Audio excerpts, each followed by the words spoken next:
Whew. Oh, do you have stuff on your face?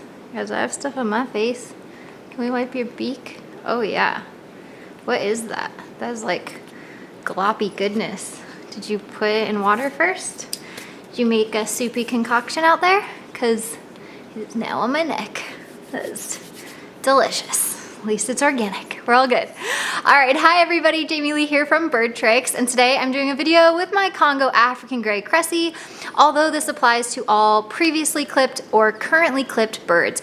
This video is gonna go over the do's and don'ts of flight training your clipped parrot.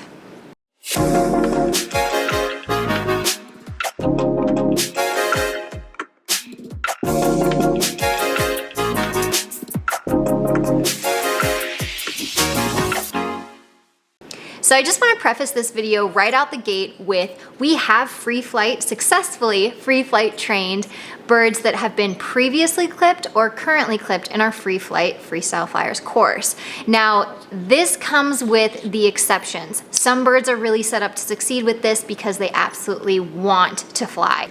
Some birds are better candidates than others. Some birds really have the urge to want to fly and to make it work, while others could care less. Maybe they've been clipped for 20 plus years, their muscles have all atrophied, anytime they do fly, it's out of fear and it hurts, and it usually ends poorly with them getting hurt. So they've just learned over time that flight equals pain, and they don't want to give it a try anymore. So I will say the number one thing for getting into our free flight course is your bird has to want to fly. It can't just be the human wanting the bird to fly.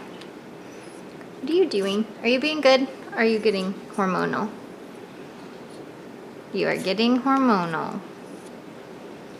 Let's put you on a perch. Okay. Or on a perch with some toys. See if that will distract her from being hormonal so she can still be in this video. Maybe. Do you want to play with this? No, just like get it away. How about this one?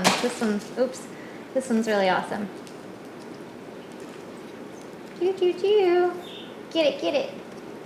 Get it, get it, get it. Get it. Not that, get this.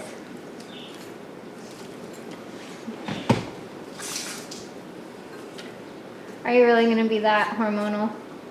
Darn it. Well, can't really have that in the background of my video. It doesn't make it totally kid appropriate, so we're gonna swap birds real quick.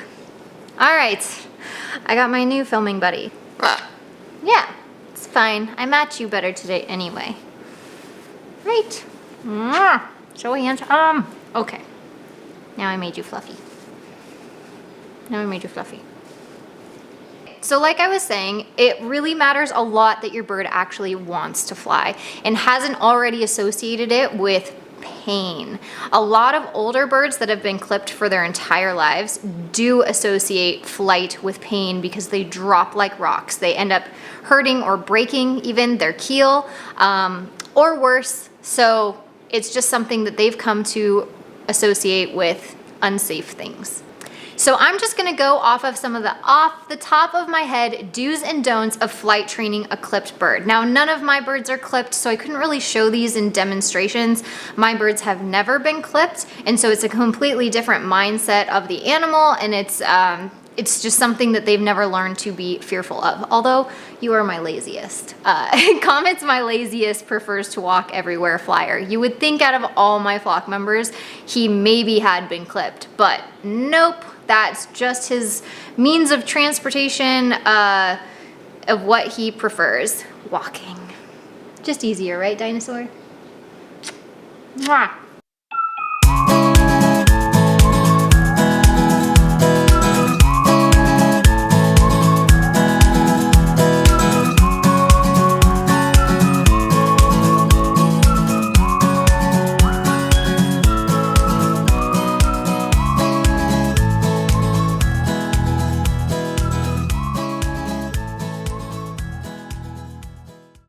Okay, so number one, do encourage your clipped bird to fly.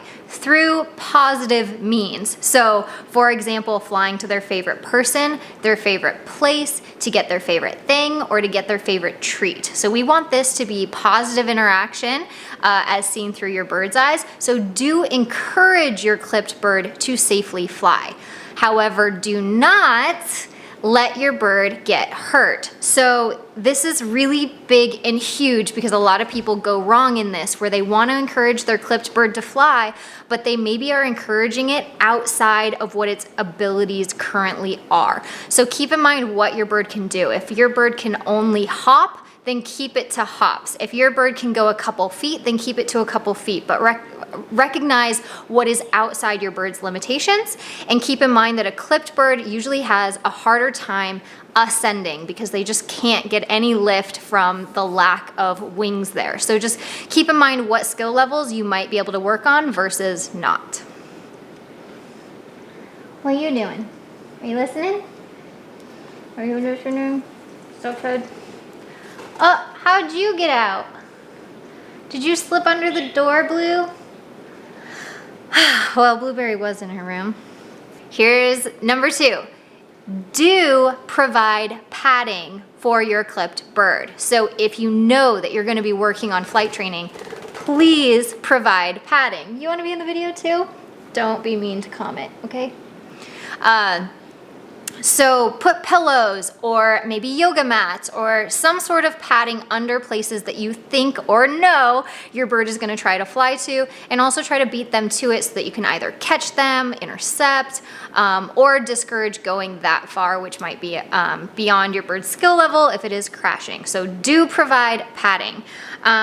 Don't start high. So with clipped birds, you really don't want them to fall and hit. That's what we're trying to avoid. We don't want them to associate flight with pain, because eventually their wings will come in and they'll be more capable, but in the very beginning they're not, and they don't understand why their wings aren't working when instinctively they're being told keep trying, because baby birds are resilient to an extent where they do keep trying, even if they get hurt, even if they fall, even if they crash, just like humans learning to walk. We don't just quit once we fall down one time. We learn, oh, maybe that wasn't quite the right way to do it, or we get better balance, or we get better speed, or we get better control. It's the same thing with baby birds. They're just learning, or even clipped birds, and no matter the age. So keep in mind that you want to provide padding when you're working on flight training with clipped birds so they do not get hurt. So maybe work over a couch or just an area that you know is padded, and don't start super high up.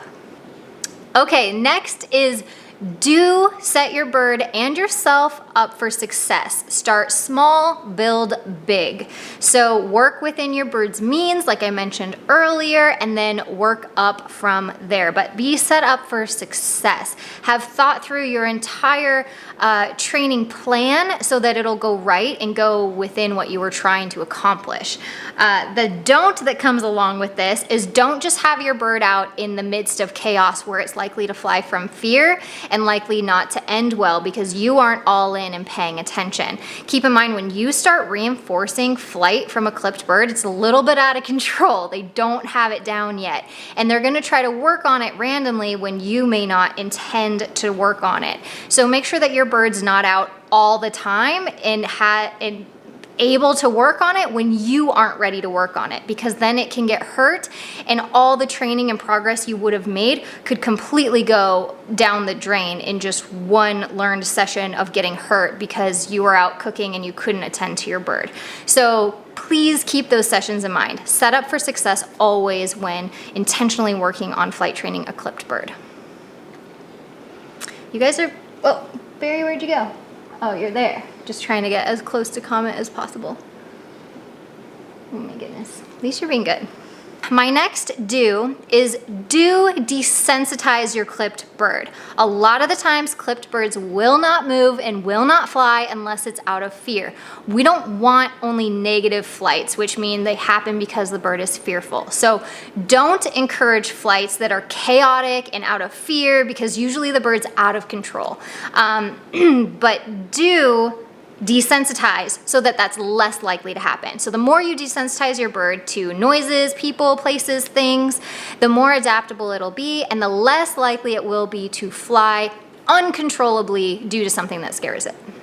Okay, and my last do and don't is do exercise your bird in other ways. So foraging trees, getting those muscles moving, providing a big aviary or enclosure where your bird can climb up ropes, climb on play stands, climb on trees, all the things where it can just start using those muscles. Even if it isn't necessarily flying, it should just be putting its wings out for balance and just be utilizing its muscles. So all those different little muscle groups, you want to get going active. What you don't want to do is throw your bird down a hallway or throw your bird to the other person in your household. Your bird could have experienced major atrophy, and just doing that simple flight that you think is easy down a hallway where the bird has no other choice but to just go based on where you tossed it could really be painful. And then you've just associated flight negatively, and it's going to be so much harder to rebuild trust and everything else from there. I know some of you are like, who would throw a bird down a hallway? But there's people. So don't take shortcuts with flight training. Make sure that you're always keeping it fun and interesting, and you're giving it almost as a way of teaching your bird that it's the easiest way to get what they want. It's the easiest means of transportation, and how they can utilize it positively. Don't think about how can I scare my bird into flight? How can I put the person that it doesn't like behind it so that it goes somewhere? Think about it in positive terms. Like, how can I encourage my bird to come to me? Well, why isn't he okay doing it? Maybe it's a lack of confidence. Maybe it's just being so crazy fearful. Maybe it's not being desensitized enough, or not having the right diet so your bird doesn't even feel good. Just all these things can come into play. So really make sure that if you aren't quite ready to start the steps of flight training necessarily, make sure you're working on some form of exercise where you're getting those muscles moving and in motion for your bird. But again, don't just hop the gun and start tossing your bird into flight. Okay, good. Kind of freaked out for a second and thought my microphone wasn't on. All right, thank you so much for watching this video. I hope these do's and don'ts of flight training a clipped bird were really helpful to you. If you have your own tips and tricks of how you flight trained your clipped bird, please leave them in the comments below. Sometimes it can really range from small birds to large birds to medium birds on how receptive they are to this. I find that small birds, when they were clipped, tend to bounce back a lot easier than the large ones. So go ahead and leave your feedback in a comment below. Don't forget to subscribe if you haven't already, and I will see you in my next video.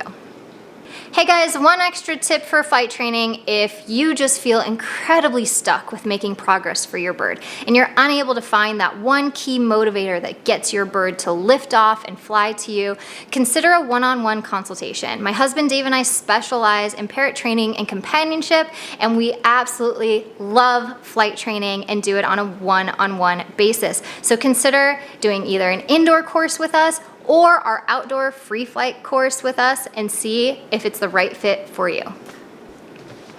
Well, thanks, video helpers. Wasn't expecting you. You're supposed to be in Capri's room. And you were so good, you little fluff. Fluff, so good. You want pets? No? No pets for Barry? Just a little pet? Just a little? Oh, no, okay. Barry. Okay. Well, I'm really proud of Blueberry for being so nice to Comet this entire time. You were nice. You were well behaved. This is how you be a good friend, Barry.